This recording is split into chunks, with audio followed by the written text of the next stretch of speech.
Buenas noches. Esta semana nuestra región recibió una muy buena noticia.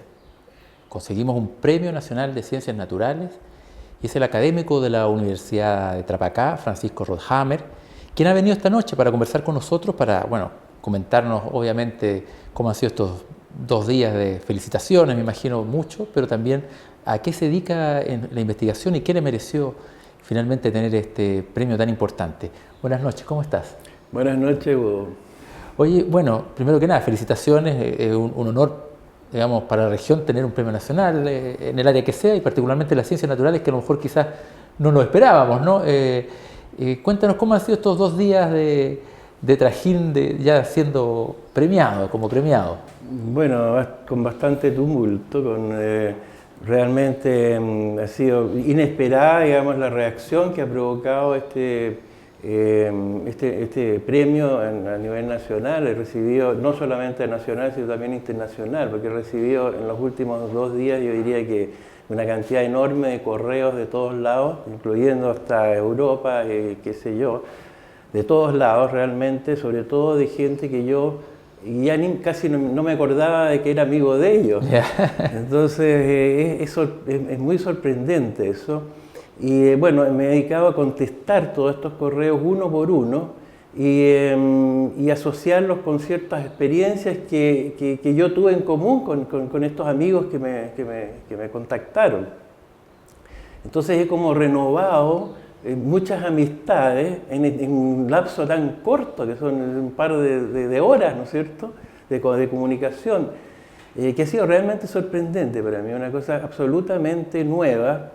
Y me ha hecho sentirme muy feliz, muy acompañado en este mundo y además tener la sensación de ser querido, que no es tan simple, digamos. No Uno es muchas fácil. veces se siente como muy solo en el mundo y eso ha sido, digamos, lo más grato. Fuera de, claro, el reconocimiento a más de 50 años de trabajo en investigación científica y ese reconocimiento de parte de los pares, ¿no es cierto?, es importante también, es otro elemento, digamos, realmente importante. Y este reconocimiento, según lo que he leído, tiene que ver con un trabajo que realizaste en el ámbito de la genética y sobre todo con lo que tiene que ver con esta herencia y no herencia, digamos, de los prehispánicos y después con la llegada de los europeos. Cuéntanos, ¿es exactamente ese el área? ¿En qué consistió tu trabajo que mereció tan importante premio? Sí, claro, como tú muy bien dices, son dos vertientes, ¿no es cierto? Básicamente dos vertientes, una que es la parte genética y otra es la parte antropológica.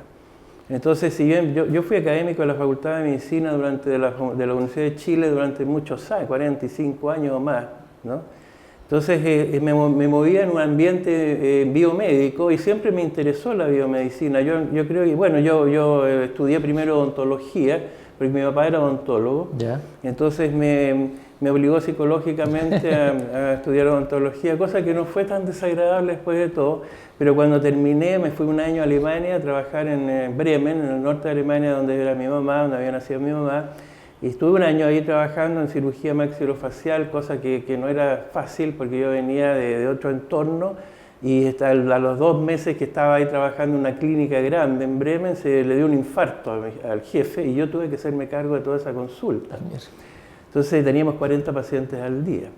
Entonces era una cosa bastante siniestra y la verdad es que fue una experiencia, bueno, junté plata, después me fui a pasear y después me volví a Chile y dije, se acabó la odontología. Hasta aquí no me llegó. Hasta aquí llegó y comencé a estudiar genética, a especializarme en genética, primero en la Facultad de Medicina, con el profesor Danko Brencic, que es eminencia, y bueno, fue el fundador de la genética realmente en Chile, junto con el profesor Hecker. Y posteriormente obtuve una beca para irme a Estados Unidos, a la Universidad de Michigan, a la Facultad de Medicina. Estuve en Michigan casi 3 años y me especialicé en genética. Y en ese momento fui a Michigan porque era el mejor centro que había a nivel mundial en genética humana. La genética humana está recién despertando en Latinoamérica y junto con Ricardo Cruzcoque, que había estudiado en Inglaterra, había estudiado genética en Inglaterra, entonces comenzamos a tratar, digamos, de interesar a nuestros colegas en esto y finalmente escribimos un libro, que se publicó en la editorial universitaria, que se llamó Curso Básico de Genética Humana, que fue el comienzo, yo diría, el primer libro que se escribió en Chile, digamos, claro, ahora a nivel sudamericano tampoco había mucha genética, salvo Brasil quizás, poco en Argentina.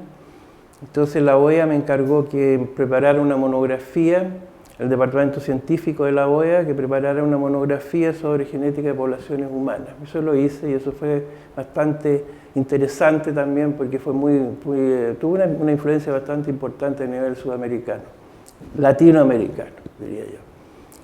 Y así entonces poco a poco fui desarrollando, bueno, hice varias cosas, participé en la Sociedad de Genética de Chile y después contribuí a fundar la Asociación Latinoamericana de Antropología Biológica. Así que como tú ves, la genética junto con la antropología se empezaron a cruzar. Se empezaron a juntar y de hecho que eso es lo que me he dedicado y ha sido fascinante esto de reconstruir las rutas migracionales, digamos, en el poblamiento de América, especializándome en la parte sudamericana. Podrás entender que el problema es complejísimo porque nosotros no lo estudiábamos, digamos, o sea, se había sido estudiado siguiendo el rastro a las puntas de flecha, a la cerámica, es decir, a distintos elementos culturales, materiales que estudiaban los arqueólogos. Pero esto de trazar las rutas migracionales en base a la huella que habían dejado los genes era algo que era bastante inédito. Oye, y en esta búsqueda de tener trabajo de investigación que has realizado, ¿qué conclusiones tú podrías decir, digamos, importantes para la realidad que hoy vivimos, de cómo nos construimos, como sociedades y cómo nos integramos finalmente en este mestizaje que para algunos ha sido positivo, otros lo miran con cierto resabio todavía, ¿no? Porque todavía hay gente que dice las enfermedades que nos trajeron los blancos, ¿no? Ahí existe también esa mirada. Pero desde la perspectiva de la investigación que realizaste, ¿cuál tú crees que son las principales conclusiones que nos pueden ayudar a entender cómo somos hoy? Mira, muy simple. Yo creo que nosotros estudiamos cerca de 2.000 chilenos, lo hicimos acá a través de un estudio que se llamó el Proyecto Candela, financiado por un proyecto internacional. Entonces, vimos que habían 3 componentes fundamentales en la población chilena. Uno que es el origen, digamos, las poblaciones originarias americanas, ¿no es cierto?, los pueblos originarios, que es un componente más o menos de la mitad, el 50%, varía un poco de región en región, obviamente. Claro. En los extremos de Chile el componente americano es más alto, pero no tanto, 5%, 4%, 55%, 54% comparado con 43%, qué sé yo. Después, como decía, entre 40 y 50% de componente europeo, de distintas nacionalidades europeas. Y finalmente un componente que puede llegar hasta el 4% en algunas regiones, que es el componente africano. Ahora, el orden de llegada fueron los primeros que llegaron, los primeros americanos. Estamos barajando más o menos una profundidad cronológica de unos 15.000 años. La entrada se produjo lo más probable a través del estrecho de Bering, pero después había una masa de hielo en la parte del norte de Norteamérica que recién se abrió en el 13.000 y tenemos nosotros sitios arqueológicos acá fechados en 14.500 cerca de Puerto Montt, de Monteverde. Pasaron antes. Entonces, ¿cómo es la cosa? Entonces, lo más probable es que bajaron por el mar, digamos, ¿no es cierto? Por una ruta marítima. Ahora, bueno, como ya dije, 14.000, 15.000 años llegaron a Sudamérica y comenzaron a distribuirse, bajan por Colombia, por el valle del río Magdalena y el río Cauca, fundamentalmente por el valle del río Magdalena. Eso es lo que nosotros hemos determinado en base a los genes, a la huella de lo que han dejado los genes, claro, no en base a la arqueología.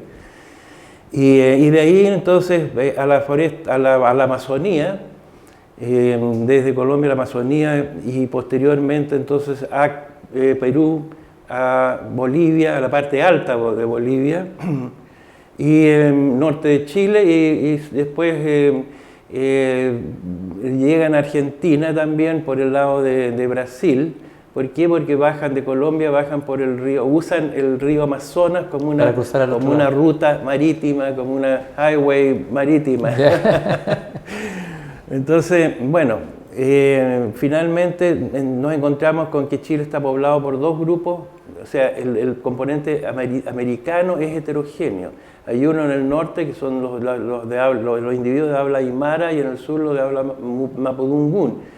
Ahora, en los del norte obviamente vienen de la parte circuntiticaca de la región boliviana alta, peruana alta.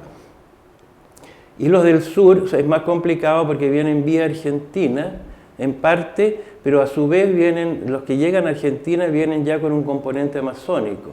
Entonces traen también genes digamos, de la Amazonía. Y por eso es que se forman estas dos etnias, que es la aymara en el norte y más prevalente en el norte y la de habla mapudungún más prevalente en el sur. Y después contactos entre los dos lados de la cordillera de los Andes, sobre todo en el sur. En el sur es un contacto fluido. Bueno, que es más plano también ahí. Claro, entonces no se sabe si llegaron primero de Argentina, Chile, o de lo que ahora es Argentina, claro, porque antes era un solo territorio. Además era la tierra mapuche en el fondo. O viceversa. Pero claro, había un contacto continuo, es evidente, porque encontramos los mismos genes en los dos lados. Desde eso es el extremo sur, ¿ya? Y lo mismo ocurre en el norte con los grupos de habla aymara que también están desde Cochabamba hasta la costa de Arica. Y se extienden también por hacia Arequipa, se encuentran en Arequipa, en Cusco, etc. El gran dilema es qué pasa con el quechua y el aymara. Claro. ¿Son dialectos de un mismo idioma? ¿Qué es lo que son? ¿Cuál fue primero? Eso es un problema lingüístico. No lo podemos resolver los genetistas sencillamente porque son demasiado parecidos. Desde el punto de vista genético son iguales. Entonces las diferencias son más bien lingüísticas, culturales quizás entonces un poco. Pero eso lo tienen que resolver los lingüistas. Yo me lavo las manos, yo no me meto en ese cuento. No, ni quiero hacer ninguna declaración tampoco al respecto. Pero el tema es, eso es lo que pasa con el componente americano. Ahora el europeo, ustedes lo conocen, se conocen generalmente. Mucho más reciente, más fácil de claro, y además ha cambiado mucho en el tiempo, ha cambiado el origen, digamos, de los europeos que han llegado grupos asiáticos modernos, en fin. Y bueno, y el grupo africano son los esclavos que se trajeron durante la colonia por vía a través desde África subsahariana, o sea, por debajo del desierto de Sahara, cruzando hacia el Caribe, hacia Lima, de Lima posiblemente hacia Coquimbo y de Coquimbo a Santiago. Y después la segunda ruta posterior fue a través de Buenos Aires. Los esclavos africanos que llegaron fueron muchos más de lo que uno se imagina, y eso lo que aparece en los libros de historia, mejor dicho. Eso de la raza negra está como bien escondido, porque acá, bueno, en Arica siempre un poco más visible, porque además teníamos este contacto con Perú que eran mucho más aceptados.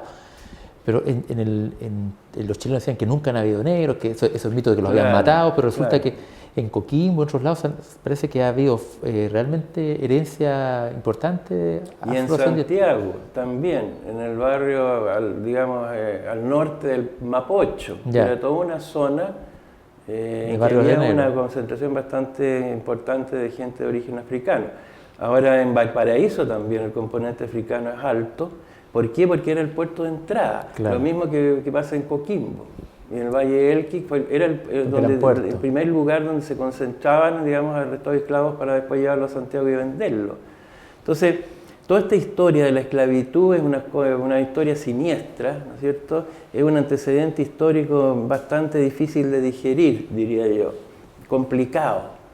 Si bien han desaparecido los grupos de origen africano físicamente, ya no se, como tú decías, no se ven en la calle, pero sí han quedado la impronta genética. Y como decía hace un momento, son 3 a 4%, ¿no? En algunas partes hasta 4%. Que no es menor. Que no es menor. Que no es menor. Bueno, me están haciendo una seña ya por el tiempo, pero quería preguntarte finalmente, ¿en qué estás trabajando ahora? ¿Sí en la misma temática o estás abordando nuevas miradas en este trabajo de la genética? Sí, mira, estamos terminando con la cosa del poblamiento de América y con la definición más exacta de las cosas que te he hablado recién, ¿no es cierto? De las vías de migración. Estamos terminando con eso, vamos a publicar 1 o 2 trabajos más sobre el tema que lo estamos haciendo en colaboración con un colega de la Universidad de California que está trabajando en DNA antiguo, o sea, haciendo extracción de ADN, de genes de restos óseos. Perfecto. Y eso está terminado, pero lo que quiero después reforzar es los estudios que estoy haciendo en genética de la conducta humana, sobre todo que estamos usando como modelo el déficit atencional con hiperactividad que es tan común en este momento, están diagnosticados en los niños. Está como, no sé si de moda o que de verdad tanto hay. Yo creo que las dos cosas. Pero la verdad es que estamos encontrando que hay mucha comorbilidad genética entre el déficit con otras grandes desórdenes mentales. O sea, es muy difícil en este momento mantener para un genetista de que esto es una entidad patológica aparte del resto de los grandes desórdenes mentales como la esquizofrenia, la enfermedad bipolar, etcétera, etcétera. El trastorno de, ¿cómo se llama?, depresión mayor, en fin. Hay mucha comorbilidad, o sea, son los mismos genes que están determinando distintas enfermedades mentales. Es como un espectro de enfermedades mentales determinado por ciertos genes. Y es más bien el asunto de cómo estos genes interactúan con el medio, con la educación, con el ambiente familiar, etcétera, con la alimentación, con los hábitos de vida en general, de si se manifiestan o no estas condiciones patológicas. Y eso es lo que estamos enfocados ahora. Y ver, por ejemplo, los chamanes, y ahí está ¿cómo se llama? De alguna manera el vínculo con la cosa antropológica. Yo estoy seguro que todos los chamanes tenían todos déficit atencional con hiperactividad. Seguro. Sería un gran descubrimiento, ¿eh? Oye, muchas gracias por haber venido esta noche y felicitarlo nuevamente por este premio que honra a toda la región, aparte de su persona obviamente, pero sobre todo porque a veces Arica está tan falto de premios que nos hace muy feliz sobre todo por el nivel y destacando un trabajo tan importante como el realizado en tantos años de carrera. Muchas gracias. Gracias a usted. Y después de una pausa comercial seguimos con más Notivisión.